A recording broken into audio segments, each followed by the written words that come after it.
मुझे विभाजिता का नियम पढ़ा।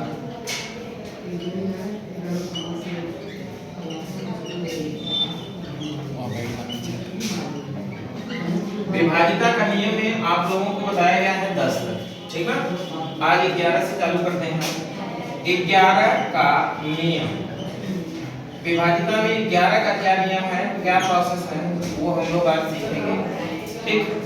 11 का नियम में एक लाइन लिखिएगा, लिखा बोलिए।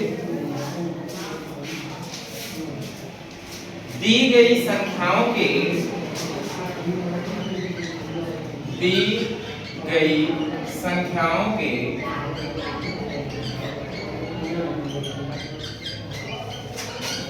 एकांतर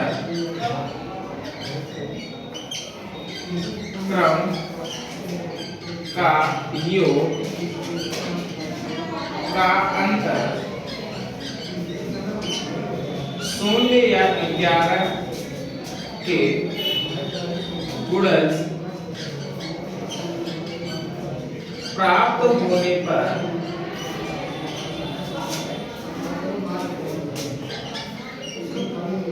वह संख्या 11 से विभाजित होती है।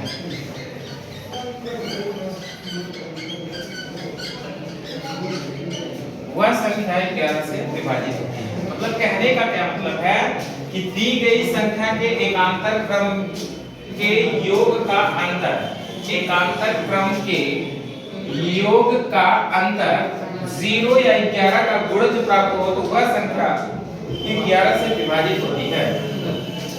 जैसे कोई संख्या लिख दिए हम लोग, मान लेते हैं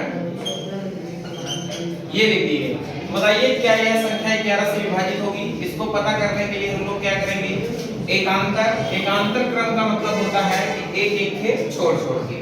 जैसे 7 में एक ही छोड़ के जोड़ेंगे क्या, 3 जोड़ेंगे, फिर 3 में एक ही छोड़ के जोड़ेंगे कितना जोड़ेंगे, 1 जोड़ेंगे, फिर इसके आगे तो है नहीं तो नहीं जोड़ेंगे।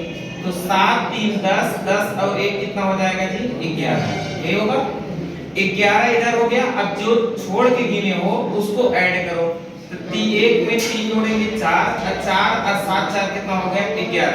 योग का अंतर मतलब 11 में से अगर आप 11 माइनस करेंगे तो क्या आएगा 0। अगर 0 या 11 का गुणज का मतलब है 11 प्राप्त हो जाए, 22 प्राप्त हो जाए, 33 प्राप्त हो जाए, 44 प्राप्त हो जाए, वह संख्या सदैव 11 से विभाजित होती है। जैसे इसका 0 आ गया तो इसका मतलब यह संख्या जो आपने है यह सदैव 11 से क्या होगी, विभाजित होगी। जैसे अगर एक आप क्वेश्चन और देख लेते हैं हम लोग एग्जांपल, जैसे लिखते हैं कि 8 7 6 3 5 2, कह रहे कि क्या यह संख्या 11 से विभाजित है? तो आपको क्या देना पड़ेगा, इसमें भाग देना पड़ेगा। क्या देना पड़ेगा, भाग, तभी पता चलेगा। नहीं तो आपको नियम याद होना चाहिए।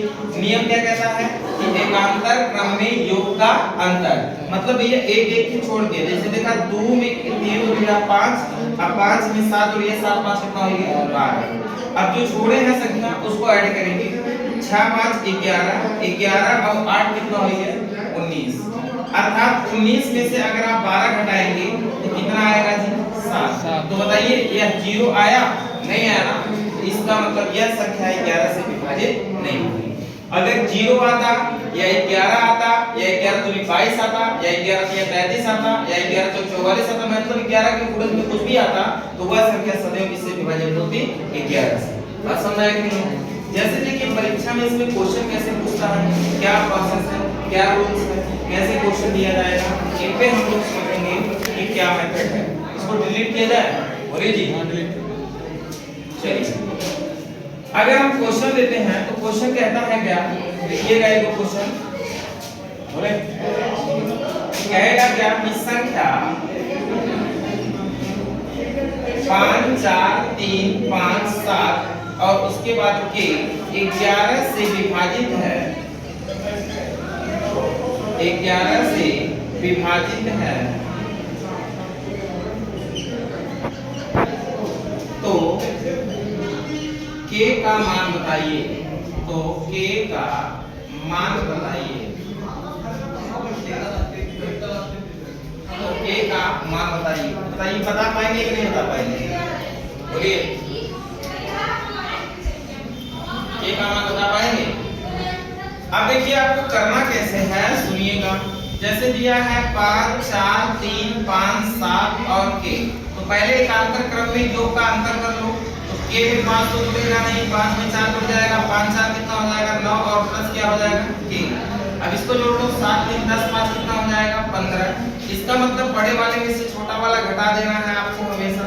तो बड़ा वाला 15 है और माइनस कितना लिखेंगे 9 और प्लस कितना लिखेंगे के, बराबर का 0 या 11 आना चाहिए। अब देखो इसको हम लोग लिख पाएंगे 15 और माइनस, इसका मतलब माइनस 9 हो जाएगा, प्लस का पूरा माइनस में करेंगे माइनस के इक्वल टू क्या हो जाएगा 0। 15 में से 9 घटाएंगे कितना आएगा, बोलो 6, माइनस के इक्वल टू कितना हो जाएगा 0। तो के बराबर कितना हो जाएगा, इधर लेके जाएंगे 6 को, तो प्लस में कितना हो जाएगा 6। इसका मतलब के स्थान पे 6 होगा, तब यह संख्या 11 से विभाजित होगी, अर्थात के स्थान पे कितना आएगा 6। इसमें कोई डाउट क्या? अगला क्वेश्चन अगर इसी प्रकार से एक और दे दिया जाए, जैसे लिखेंगे और लगाएंगे, बोले यदि संख्या 5 7 6 3 5 2 और 9 और स्टार 7 11 से विभाजित है, 11 से विभाजित है, तो स्टार का मान बताइए। स्टार का मान बताइए। अब ये क्वेश्चन है, तो बताइए इसी प्रकार से ये क्वेश्चन आप हल कर पाएंगे कि नहीं कर पाएंगे? हो जाएगा ना? बना दीजिए। बनाएंगे तो हम क्या लिख पाएंगे, देखते हैं। बोले एकांतर क्रम में योग का अंतर करो। जैसे अगर आप में 7 में 9 जोड़ेंगे, 9 7 कितना होगा 16, और 16 में 5 जोड़ देंगे 16 4 20 1 21, 21 में अगर आप 6 जोड़ देंगे 27, 27 में 5 जोड़ देंगे कितना हो जाएगा 27 3 30 और 30 और 2 कितना हो जाएगा 32, 32 ये हो गया। अब स्टार वाला एक साथ जोड़िए भैया, इसको स्टार में जोड़ेंगे 2 होगा, 2 में 3 जोड़ेंगे 5 होगा, 5 में 7 जोड़ दीजिए 7 5 कितना हो जाएगा 12 और प्लस कितना हो जाएगा स्टार। अब यहाँ पे आपको देखना क्या है कि बड़े वाले में से छोटा वाला आपको माइनस करना है, तो इधर देखेंगे तो इसका मतलब होगा कितना भैया, आप यहाँ पे लिख पाएंगे 2 और 32 और माइनस 12 और प्लस में क्या लिख पाएंगे के, और इक्वल टू कितना 0 या 11 का गुणज प्राप्त होना चाहिए। तो इसका मतलब है कि अगर हम 32 में से माइनस 12 और माइनस के इक्वल टू 0 या 11 का गुणज लिखें, तो घटाएंगे कितना आ जाएगा 20 और माइनस कितना हो जाएगा के इक्वल टू कितना हो जाएगा 0 या 11। अर्थात अब इसके अकॉर्डिंग हम लगाएंगे तो यहाँ पे अगर के है माइनस में, तो यहाँ पे 11 रखना पड़ेगा, 11 इसमें से घटा देंगे 20 में से 11 जाएगा कितना बचेगा 9। तो इसका मतलब कि 11 हमको लाना पड़ेगा, क्योंकि अगर 0 लेके जाएंगे तो के इधर लेके चले जाएंगे तो ये 20 में आने लगेगा नहीं। तो बड़ा 2 अंक में तो मान नहीं हो सकता, हमेशा मान होगा कितने अंक में 1 अंक में होगा। तो इसका मतलब हमको यहाँ पे 0 नहीं रखना है, कितना रखना है 11 रखना है। तो 20 माइनस के इक्वल टू 11 हो जाएगा, तो के को इधर लेके जाएंगे के प्लस में हो जाएगा, 11 को इधर लेके आएंगे 20 में से 11 घट जाएगा कितना हो जाएगा 9, अर्थात के स्थान पे कितना होगा 9। अगर यहाँ पे आप 9 रखोगे तब यह 11 से विभाजित हो जाएगा। जैसे 11 बचे 55 बचा कितना 2 और 11 दूनी 22 बचा कितना 4, 11 3 33 और बचेगा कितना यहाँ पे बचेगा कितना 10, और फिर 11 9 99 11 9 99 और बचेगा कितना 6, और 11 5 55 और बचेगा कितना 5 2 7, और 11 7 77 बचेगा 2, और 11 दूनी 22 और बचेगा कितना 7, 11 7 77 कट गया। तो इसका मतलब स्टार के स्थान कितना आएगा के आएगा। आगे बढ़ो।